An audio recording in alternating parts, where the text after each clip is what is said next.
おはようございます。ハンズオブグローリーの秋です。本日はですね、こちら、セントレア、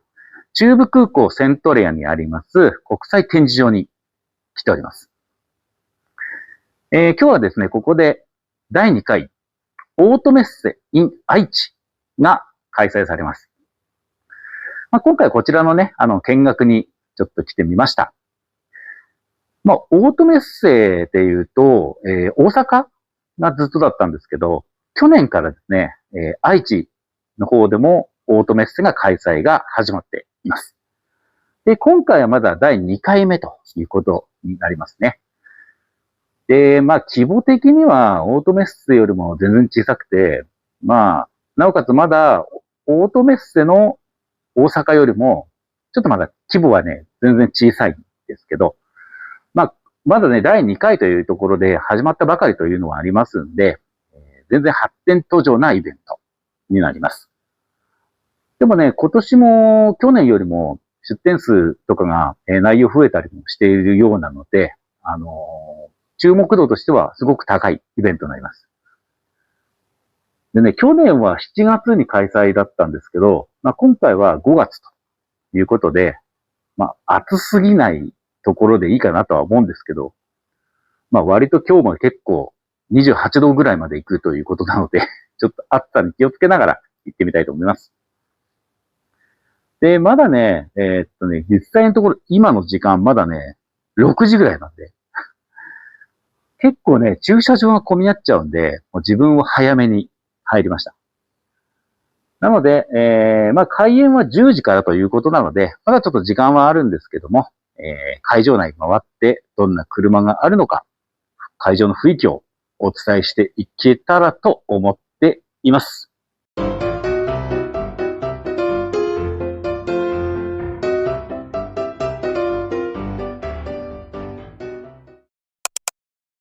国際展示場というだけあって、結構ね、会場的にはでっかいんですよ。空港がすぐ隣接しているというのがあって、遠くからでも来やすいというのはあるのかなとは思います。はい。じゃあ会場入りましたんで、会場の様子お届けしたいと思います。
というわけでですね、とりあえず今、イベント全部見て参りました。規模で言うとですね、2時間ぐらいあると、まだ全部回りきれるかなっていうぐらいな、まだコンパクトではありますけど、ブースとかね、ラインナップとかはだいぶ、去年よりもバージョンアップしたんじゃないかなと思います。今後も多分、規模ももしかしてもうちょっと広がっていくかもしれないし、これからにね、まだまだやっぱ期待なイベントかなと思います。少しでもね、会場の雰囲気伝わっていけたらと思います。じゃあですね、結構汗もかいたので、セントレアの方でちょっと一風呂浴びてから帰りに向かいます。最後までご視聴ありがとうございました。また次の動画でお会いしましょう。バイバイ。